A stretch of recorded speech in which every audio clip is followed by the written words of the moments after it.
picture this. We're in the middle of these ancient archaeological ruins on the coast of Panama. It is 2015. Okay, setting the scene. I like it. Yeah, so there are these dark skies, low clouds, and open fires that are just illuminating this massive, endless red carpet. And walking down this carpet is Mark Zuckerberg.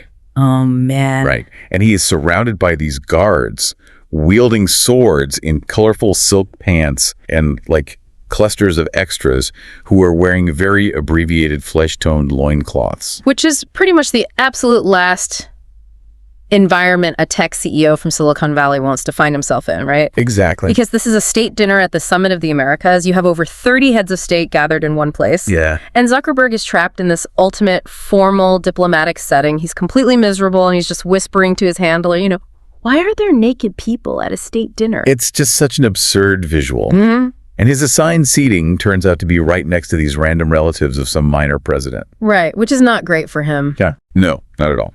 So he looks at his handler, totally earnest, and just asks, do I have to stay? And that handler, the woman who is furiously swapping out his name cards in her handbag to try and get him a better seat, is Sarah Wynne Williams. Right. She's the author of the memoir we are pulling our sources from today for this deep dive. It's titled Careless People, A Story of Where I Used to Work. And it is a fascinating book. It really is.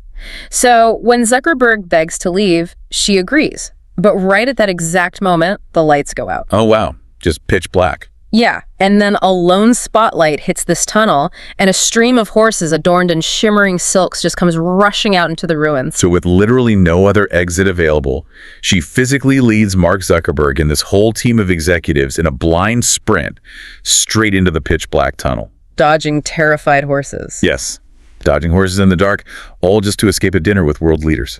I mean, it really serves as the perfect visual metaphor for the entire mission of our deep dive today. It totally does. We are exploring the bizarre sort of structural culture clash between the tech idealists of early Facebook and the incredibly complex global political realities they inadvertently created. Which they were not ready for. Not at all. Wynne Williams actually summarizes her 7 years advising Facebook's leadership as an arc that started as a hopeful comedy and ended in darkness and regret. Wow. Darkness and regret. Yeah. She watched from the inside as the company grappled with authoritarian regimes like China and eventually faced the realization that their code had fundamentally altered global geopolitics. So for everyone listening, whether you use social media to run a business, to organize a community event, or just to doom scroll the news, you are living in the digital architecture that Facebook helped build. Exactly. It affects all of us. And today, we are looking at the exact moment the architects of that world realized they had built a global political superpower, and the structural reasons why they were just so wildly unprepared to govern it. So to understand how someone even ends up in the position of dragging Mark Zuckerberg through a tunnel of horses, we have to look at the psychological makeup of Sarah Wynne Williams herself. Because you need a certain type of person for that job. Right. You have a company in Facebook whose entire early motto was move fast and break things. It was this culture built on taking massive blind risks with data and code. Right. Highly chaotic. Super chaotic. So to voluntarily step into that chaos and try to impose order, you'd need an outsider whose own personal risk tolerance had been completely shattered and rebuilt by something visceral. Which brings us to a beach in Christchurch, New Zealand. Sarah was 13 years old. Just 13. Yeah. She's standing in the ocean, and out of literally nowhere, she's attacked by a shark. Oh my God. She actually describes the impact as the feeling of a knife attached to a freight train. That is horrifying. Right. The shark locks its jaws around her torso and starts shaking her, forcing her underwater repeatedly. So she's drowning. Yes. And this 13-year-old girl realizes the animal is actively trying to drown her. So she engages in literal hand-to-hand combat. With a shark. With a shark. Punching, scratching, fighting, until it somehow just lets go. The physical aftermath is obviously horrifying, but it's the medical trauma that really rewires her brain. Oh yeah, the medical part is somehow worse. It is. A local doctor casually stitches up a massive missing chunk of skin and just sends her to a family camper to sleep it off. Like it's just a scrape. Exactly. But the shark had actually bitten entirely through her bowel in several places. Oh my God. So that night, She is suffering from acute sepsis, vomiting toxic blood clots, what they called coffee grounds vomit, while her mother, who is trusting the local doctor's assessment, tells her to stop hyperventilating. Her mom tells her mind over matter. Yeah, mind over matter. Just a total failure of the adults in the room to recognize she's dying. By morning, she's literally dying. They rush her to an emergency clinic where her blood pressure is so low, the doctors cannot even find a vein to administer life-saving fluids. So what do? Well, without any anesthesia, none at all. A doctor takes a blade and hacks down to the bone on her ankle just to force an IV in. Ugh, that is so brutal. It's a nightmare. The pain causes her to spasm, which is actually the only thing that proves to the room full of doctors that she isn't already dead. She says she thought she was awake for her own autopsy. Okay, let's unpack this for a second. Please. She ends up in a coma. Her family starts planning a funeral, but miraculously she wakes up. Against all odds. Right. Still on a ventilator, unable to speak. She gestures for a pen and writes to her mother, "I saved myself," with a thick black line under each word. Wow, I saved myself. What's fascinating here is how that completely shifts her worldview. When you survive a physical ordeal where your body is literally torn apart and the adults in the room fail to save you, abstract career risks stop registering as dangerous. Like pitching yourself to a multi-billion-dollar tech giant. Exactly. It's just not scary compared to a shark and a hack to the ankle. That entirely makes sense. So she walks away from that hospital with this overwhelming, almost aggressive sense of purpose. She wants to change the world on a global scale. Naturally. And logically, if you want to pull the levers of global power, you go to the United Nations. Right. That's where the power is supposed to be. Supposed to be. So she becomes a diplomat, heads to New York, and slams face first into the reality of modern bureaucracy. She finds herself in this windowless basement, working on international treaties for ocean conservation. Sounds glamorous. Very. And she spends night after night watching aging diplomats from Norway, Russia, and China argue for literally hours over whether a document should have a comma or a semicolon. Arguing over punctuation. Right. They're debating punctuation in a treaty that takes years to draft and that the general public will basically never read. It's the ultimate clash of operating systems. You have the old world of slow, deliberate consensus, which is designed to prevent wars, sure, but is utterly incapable of moving quickly. It's totally stagnant. Yeah. And she has this massive epiphany when an Argentinian diplomat points out that the single most impactful thing for global ocean protection wasn't the UN treaty at all. Oh, this is the best part. It was the Pixar movie Finding Nemo. Yes. A cartoon fish achieved more cultural and behavioral change in a weekend than the United Nations had managed in a decade. People actually cared about clownfish all of a sudden. Exactly. That realization completely breaks the illusion of traditional diplomacy for her. She sees that cultural deployment reaching people where their attention actually lives is vastly more powerful than a basement treaty. So she pivots. She takes a job at the New Zealand Embassy in Washington, D.C., and there, in 2009, she starts noticing how politicians are utilizing this seemingly trivial website called Facebook. Okay, I have to pause here, because looking back at 2009, Facebook is mostly college students poking each other and sending invites to play Farmville. Farmville, wow, that takes me back. Right. It takes a massive leap of imagination to look at a platform built for sharing party photos and see the future of global political infrastructure. Why was she the one to see it? It really comes down to her highly specific diplomatic background. Before DC, she had worked on international treaties for genetically modified organisms, GMOs. Okay, wait. How do GMOs connect to Facebook? So when you create a genetically modified seed, it doesn't recognize a border checkpoint, right? Yeah. It blows into a neighboring field, it replicates, and it alters the ecosystem globally. You can't contain it. Exactly. You can't contain it with traditional geography. When she looked at Facebook, she saw the exact same mechanism. Oh, because data acts just like that seed. Yes. Once it's released into the digital ecosystem, it crosses borders effortlessly, replicating and altering the political environment. That is a brilliant connection. She saw that Facebook was vacuuming up an unprecedented amount of private data on citizens across the globe. And she knew from her GMO work that governments inevitably panic when they lose control of an ecosystem. Right, the regulation is coming. They would eventually try to regulate Facebook. She wanted to be the one to write that international rulebook before the panic set in. Which sounds incredibly visionary, But there is one massive roadblock to this plan. Just one. Well, the biggest one is that Facebook had absolutely no idea they were a geopolitical force. None at all. They didn't have an international strategy because they thought they were just an internet utility trying to grow their user base. Right, they're just a website. Yeah. She's essentially trying to pitch a job that does not even exist to a company that notoriously walled itself off from Washington outsiders. So she ends up stalking Facebook's newly hired VP of Global Public Policy, Marn Levine. Literally stalking. Basically. In 2010, Facebook friend lists were entirely public, so Sarah scours Marn's profile, finds a mutual connection, and forces an introduction. That's dedication. She finally gets a meeting in this tiny, chaotic DC office filled with Nerf guns, and the pitch goes terribly. Here's where it gets really interesting. Yeah. Because I honestly have to defend Facebook in this specific moment. Really? Defend them. Yeah, hear me out. If I am Marn Levine, I have U.S. senators breathing down my neck about privacy violations. The FTC, the Consumer Protection Agency, is watching my every move, ready to find the company out of existence. Okay, fair point. My entire survival depends on navigating American regulatory law. And suddenly, this New Zealand diplomat walks in talking about global treaties and international data flows. I'd probably throw her out too. Marn clinically dismantles the pitch for exactly those reasons. She tells Sarah they need experts in Capitol Hill and U.S. regulatory frameworks, not global diplomacy. It is a fundamental mismatch in language and scale. Completely. Sarah is treating Facebook like a sovereign nation-state that needs foreign policy. Marn is treating Facebook like a rapidly growing American startup that just needs to avoid getting sued. It's like walking into a local neighborhood bakery that's doing really well and trying to convince the owner they need to sign a nuclear non-proliferation treaty. That is the perfect analogy. The owner's just trying to sell more sourdough. They don't even comprehend the threat you're warning them about. But Sarah walks away from the rejection with a critical insight. You cannot pitch geopolitics to an engineer or a growth-focused executive. They don't speak that language. Right.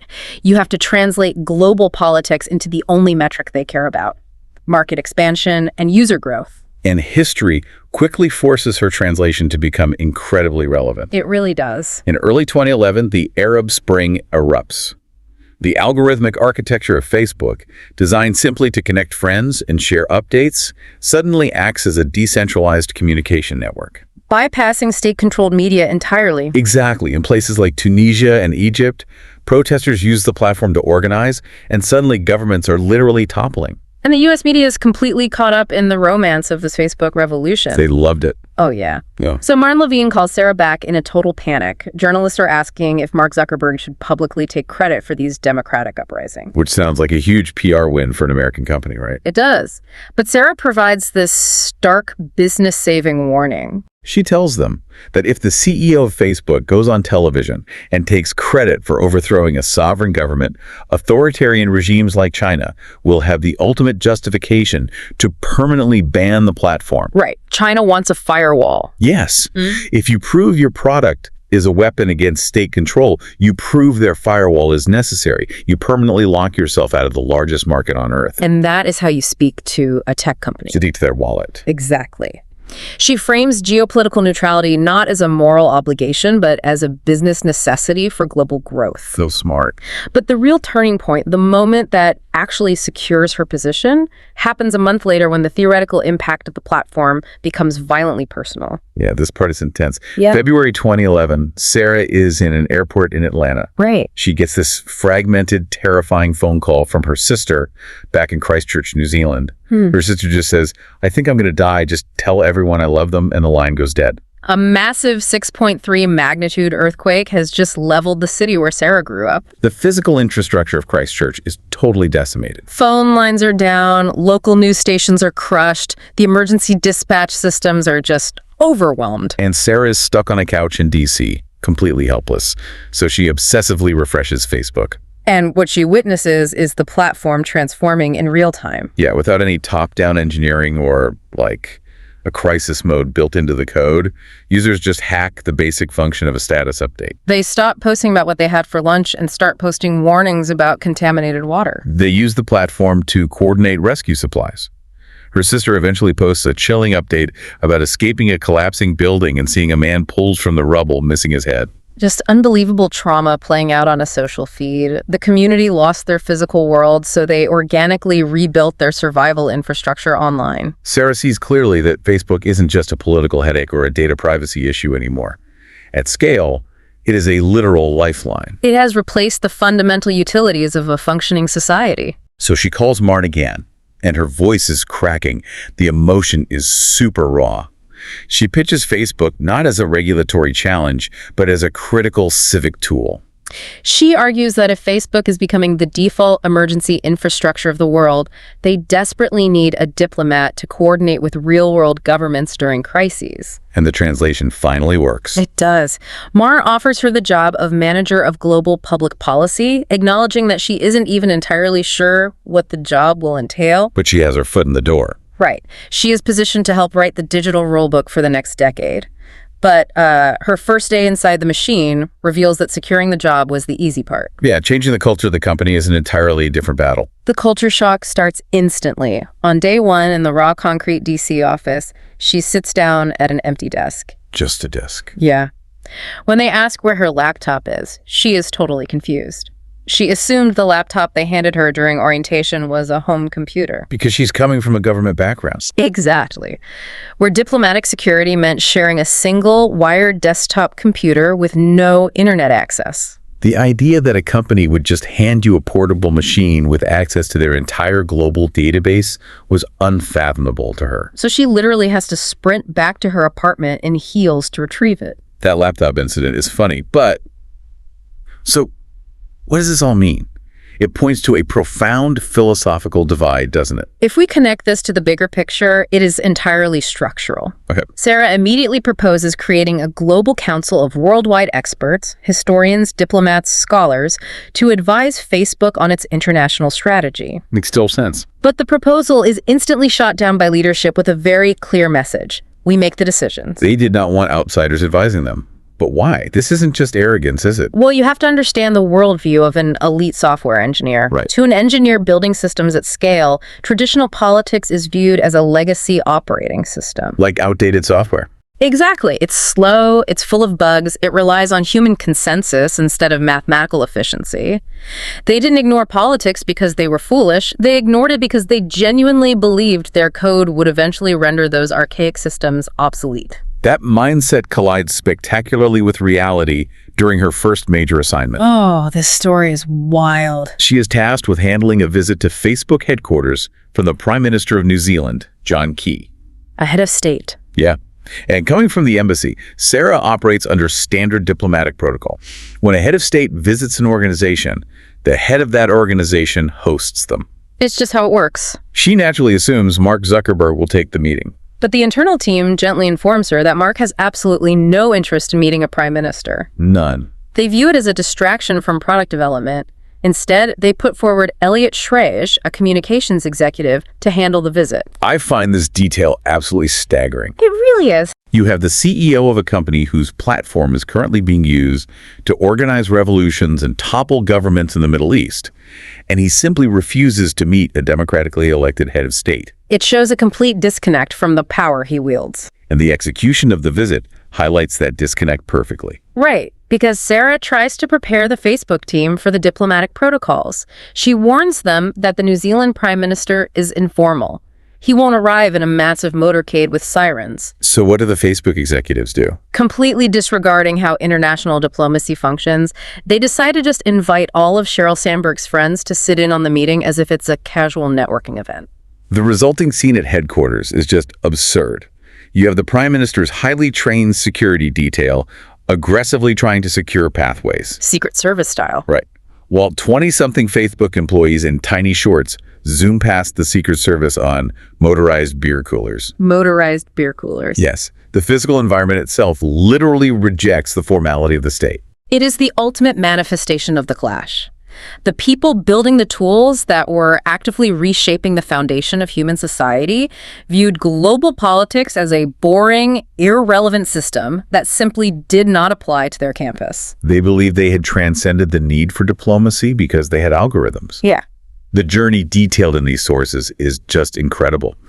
You follow Sarah Wynne Williams from surviving a shark attack through sheer willpower to abandoning the broken machinery of the United Nations. To recognizing that a website built for college students was rapidly becoming the most powerful civic infrastructure on the planet. She saw the revolution years before the revolutionaries even knew what they had built. Which brings the reality of this history right back to you, the listener. Yeah, think about this next time you open your phone. When you open your social media feeds today and encounter targeted political ads or breaking news alerts or community emergency updates, you are interacting with a system of rules. But remember that those rules were not meticulously drafted by international scholars or debated in diplomatic treaties. Not at all. They were cobbled together on the fly by tech engineers who actively resisted the burden of governance. Guided only by a few frantic outsiders desperately trying to make them understand the consequences of their own superpowers. Exactly. We hold a fundamental expectation for our global leaders. Whether they are presidents, prime ministers, or diplomats, we expect them to deeply study history, to understand the fragile nuances of diplomacy, and to weigh the massive generational consequences of their decisions. It's what leadership requires. But what happens to the stability of our society when the individuals holding the most powerful communication tools in human history simply view global politics as a temporary inefficiency in their code? It's a scary thought. It really is. The image of Mark Zuckerberg fleeing that state dinner down a dark tunnel to escape the realities of the world he helped shape isn't just a funny anecdote anymore. It feels like a map of how we got here.